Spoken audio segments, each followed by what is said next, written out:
Instrumentación biomédica. Estos dispositivos son esenciales para el diagnóstico, el tratamiento y el monitoreo de diversas patologías médicas. Mis compañeros y yo te hablaremos de algunos de ellos, sus generalidades, su funcionamiento, para qué sirve, tipos, cuidados en su uso, etc.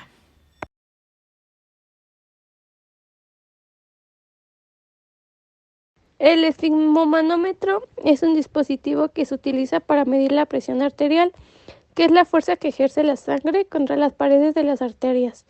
Este instrumento consiste en un manguito que se coloca alrededor del brazo y se infla para detener temporalmente el flujo de sangre.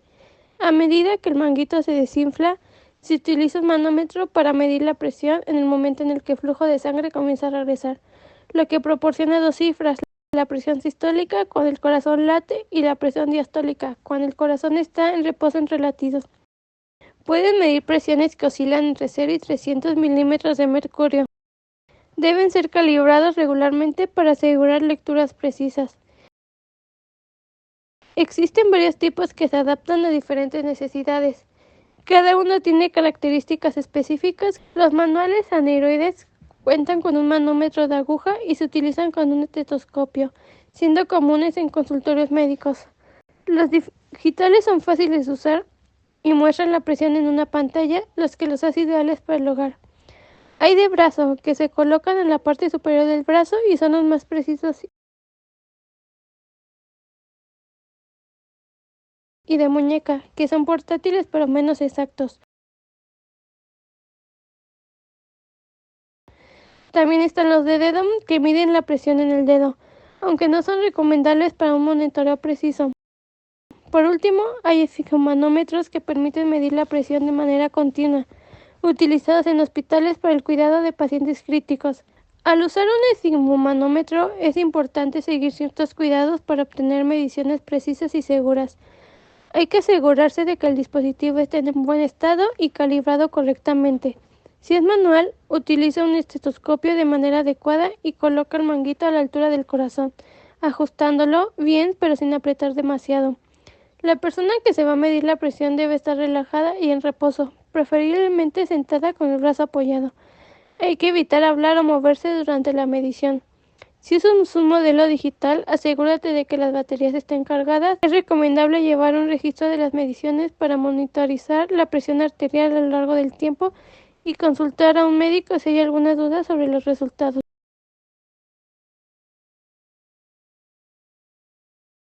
Un electrocardiógrafo es un aparato que se usa para medir la actividad eléctrica del corazón y registrar sus latidos en un gráfico llamado electrocardiograma.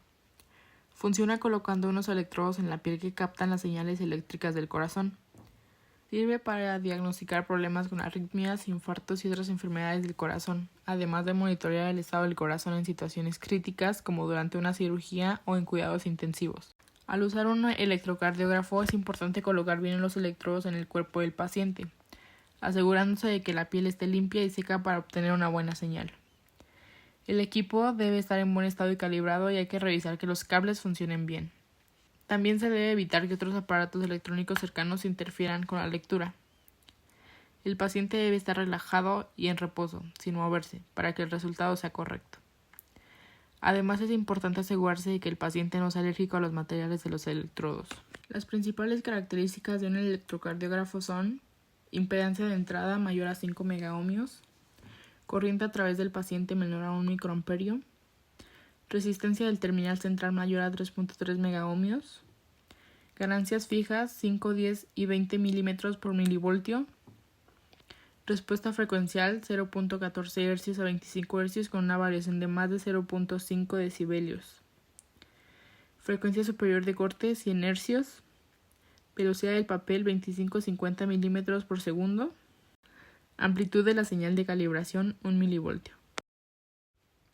El diagrama de bloques de un electrocardiógrafo se muestra en la siguiente figura.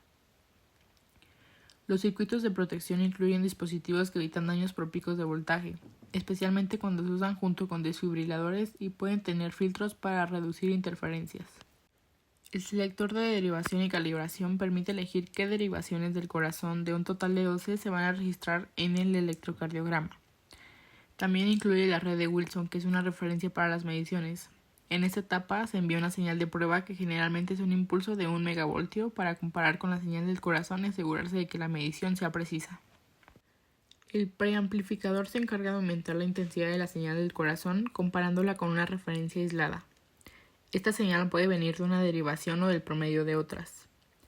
Algunos equipos tienen hasta 3 preamplificadores para captar varias señales al mismo tiempo. La realimentación activa es un circuito que se conecta al paciente a través del electrodo de la pierna derecha y ayuda a eliminar las interferencias comunes en la señal. El circuito de aislamiento permite pasar la señal entre la referencia aislada y la red de medición, evitando interferencias. El amplificador hace que la señal aumentada pueda ser vista en una pantalla o impresa en papel para su diagnóstico. La conversión analógico a digital convierte la señal a formato digital, lo que permite almacenarla o procesarla más adelante.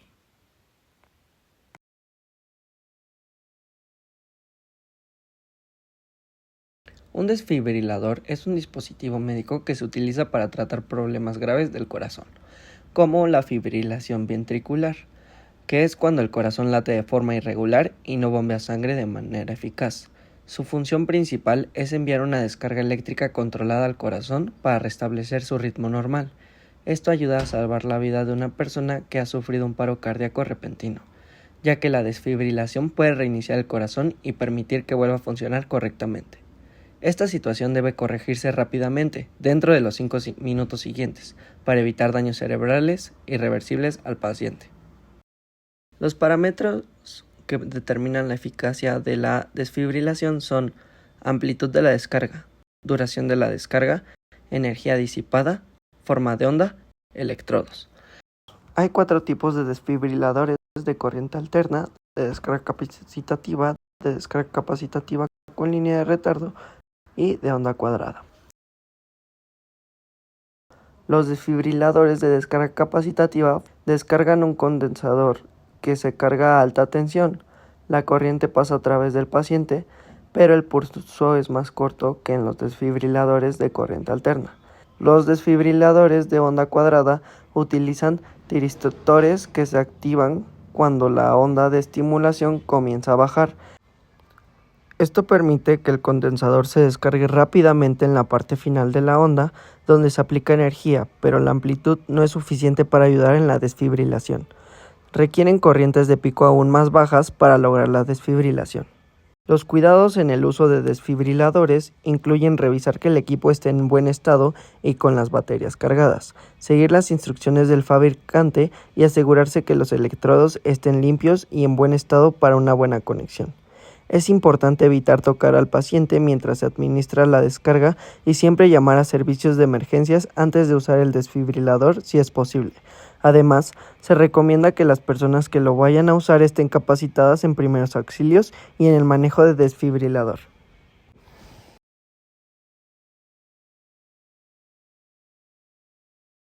Un electroencefalógrafo es un aparato que registra la actividad eléctrica del cerebro medida desde la superficie del cráneo, mostrando estas señales en un gráfico llamado electroencefalograma, EEG.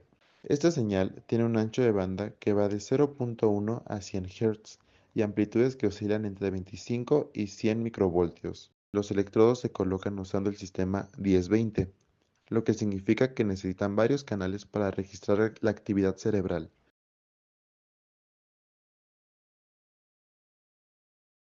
Su impedancia de entrada es de 200 megaohmios, con 500 picofáridos entre dos electrodos.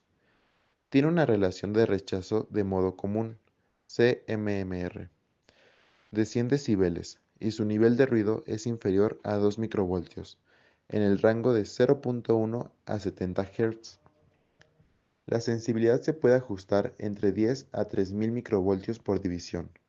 Para calibrarlo se usa una señal de 0.6 Hz. Además, cuenta con filtros pasabajo de 15, 30, 70 y 200 Hz. Dispone de 15 programas preseleccionados que combinan diferentes pares de electrodos. También incorpora la medición de impedancias de los electrodos. Y tiene un filtro que elimina el ruido de la red eléctrica en todos los canales, eliminando interferencias de 50 Hz. Al usar un electroencefalógrafo, es importante seguir algunos cuidados para obtener buenos resultados. Primero, la piel del cuero cabelludo debe estar limpia y seca, para que los electrodos se adhieran bien. Los electrodos deben colocarse en las posiciones correctas, para captar la actividad cerebral de manera precisa. Durante la prueba, el paciente debe estar tranquilo y evitar moverse, hablar o parpadear demasiado, ya que esto puede interferir con las lecturas. Se usa para diagnosticar problemas con epilepsia, trastornos del sueño o daño cerebral, y también para monitorear la actividad cerebral durante cirugías o en pacientes en coma. Además, permite estudiar los patrones de funcionamiento del cerebro, como los ritmos que ocurren cuando estamos despiertos o dormidos.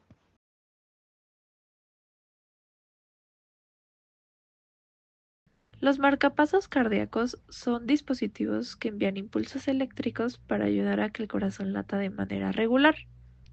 Estos impulsos se transmiten a electrodos que pueden estar en la superficie del corazón, dentro del músculo cardíaco o dentro del propio corazón. Los marcapasos se pueden clasificar en dos tipos: en externos, que se usan en cuidados intensivos o en pacientes que esperan un trasplante, y los internos, que se implantan dentro del cuerpo.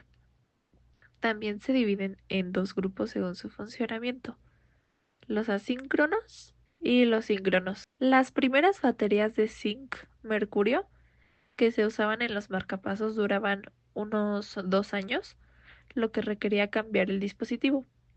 Pero ahora las baterías de litio-yodo pueden durar hasta más de 10 años. Los cables del marcapasos llevan los impulsos eléctricos desde el dispositivo hasta el corazón, y estos cables deben ser buenos conductores para evitar pérdidas de energía. Hay dos tipos de marcapasos síncronos: de demanda y de sincronización auricular. El marcapasos tiene un sensor para cada parámetro que se mide y que envía información a un controlador. Los marcapasos externos se utilizan en pacientes que necesitan estimulación temporal.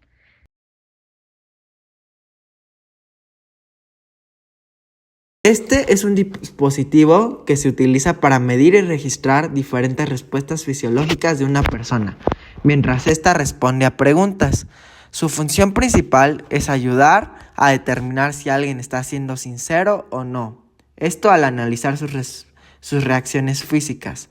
El polígrafo además mide varias variables como la frecuencia cardíaca, la presión arterial, la respiración y la conductancia de la piel. Cuando una persona miente, es muy posible que experimente cambios en estas respuestas, lo que puede ser indicado por el polígrafo o detector de mentiras. Ahora, existen varios tipos de polígrafos. El más común es el polígrafo tradicional, que como mencionamos anteriormente, mide la frecuencia cardíaca, la presión arterial, la respiración y la conductancia de la piel. Sin embargo, también hay modelos más avanzados que pueden incluir el análisis de la voz y otros métodos tecnológicos. Estos dispositivos pueden ser manuales, lo que quiere decir que requieren de un operador capacitado para manipular el polígrafo, o también pueden ser automáticos, los cuales registran las respuestas sin necesidad de la intervención constante. Al usar el polígrafo, es importante seguir ciertos cuidados para garantizar resultados precisos.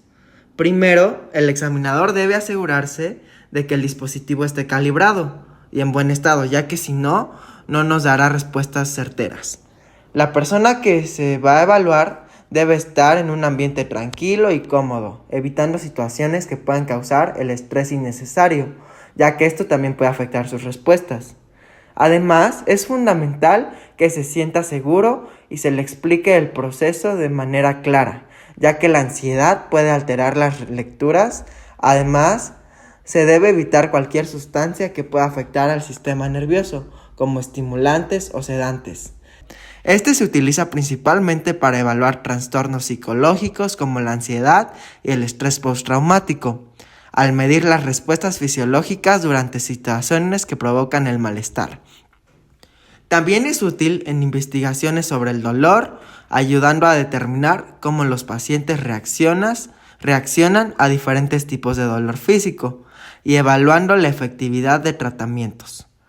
Además de que Sirve para monitorear niveles de estrés en pacientes durante procedimientos médicos, así como en programas de rehabilitación para el abuso de sustancias o trastornos de la conducta alimentaria.